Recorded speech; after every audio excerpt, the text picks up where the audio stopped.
is a bit my a few ideas that I propose here. Basically, look at the two processes, how they may be integrated and how they are probably emerging, and how that can be used to build a base of knowledge based on theory. A lot of efforts are there, which we have been seeing, which are very, very valuable, which are very hard to crack, which take a very long time, which involve hundreds, thousands of hours of manpower. And these efforts, this is one I've seen in some of the real cases where Prasanna Desai and few others presented. And also similar efforts also go on in the studios where students regularly turn out how to deal with this problem of informal settlements or slum redevelopment. In this, if we see, most of the research, even less than half of it actually uses theory to understand what actually is the problem. We are dealing with problems, we are churning out solutions, and we are not able to make principles, make conceptualizations, etc. This is what I am actually hinting at. It is important to integrate and test the available knowledge base elsewhere. We don't have much of it, there is not much of research happening in this sense in India, but the state of global research is far advanced in the sense that they have had this social welfare as a major tool with the as an intervention to really get to what actually people need and how to provide that. We are, as in India, we are just entering that stage in my view. And then it is important to, in that context, it is important to test all those what happened elsewhere and integrate the same results in our midst in the Indian context so that we can generate what we call local knowledge. I'm just using Amos Rappaport, otherwise I'm sure most of you are aware of the value of theory. It's an important role of theory is to subsume much data in easily remembered and used formats. So that once you theorize a piece of knowledge, and that can be applicable, that can hide a lot of data but emerge as a concept or a framework or a model or a predictive tool, etc. It has the power to duplicate, scale, etc., which seem to be some of the problems that we are facing in dealing with these problems.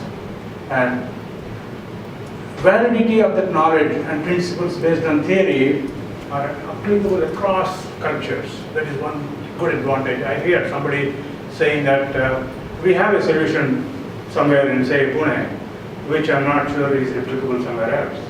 But then if that knowledge is codified in a way which can be expressed in theory, can be easily understood by others, and then that is the nature of the theory, that is the role of the theory tries to attempt.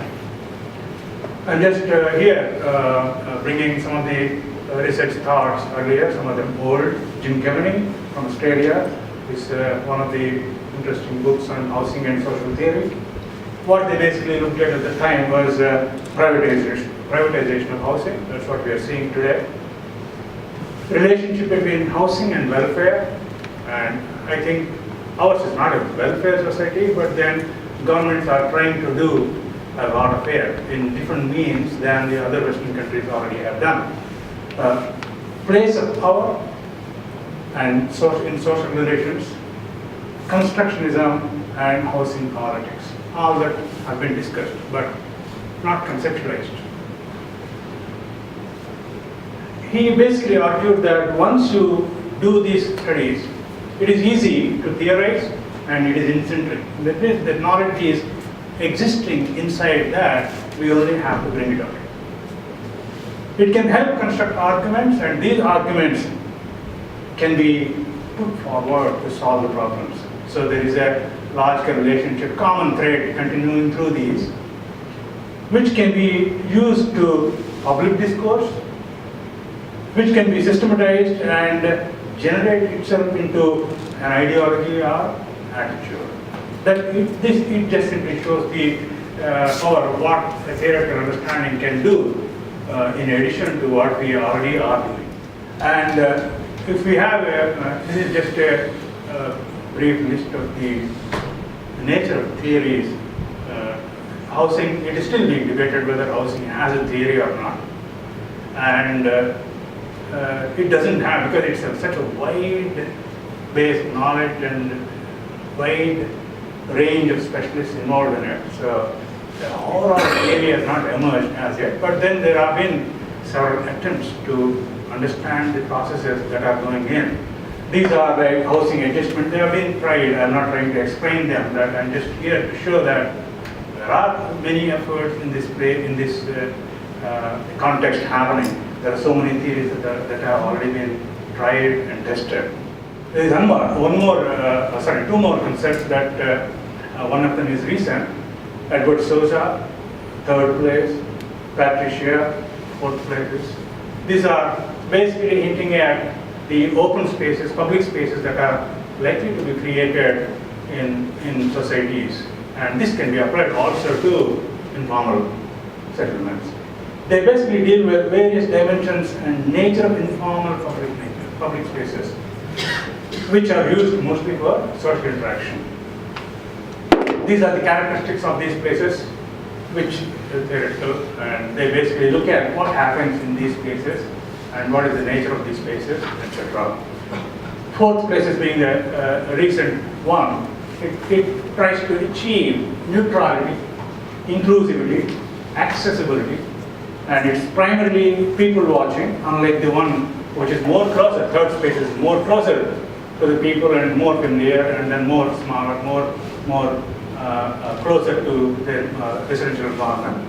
Whereas this one is mostly people watching. We don't know what others. We don't know who we are watching. And walking, waiting, publicness, anonymous in character. So people like to be, and people want to be anonymous in many places.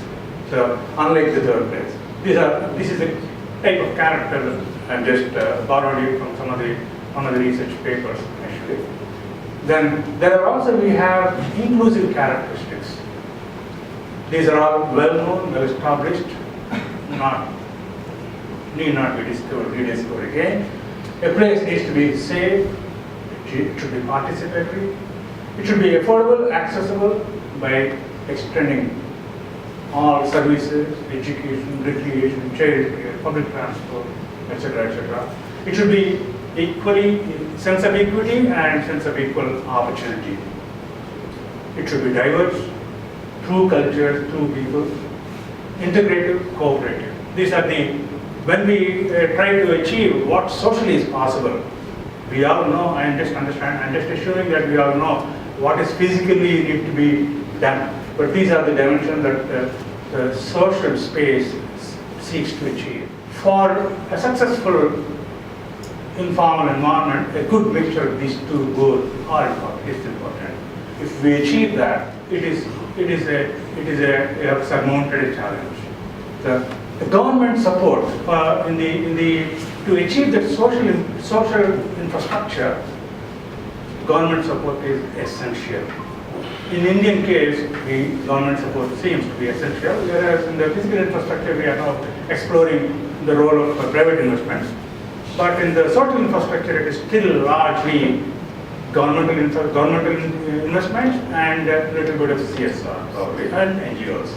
Now, all this I'm just putting it in the context of a few recent developments, which are like say, which have the potential of changing the game.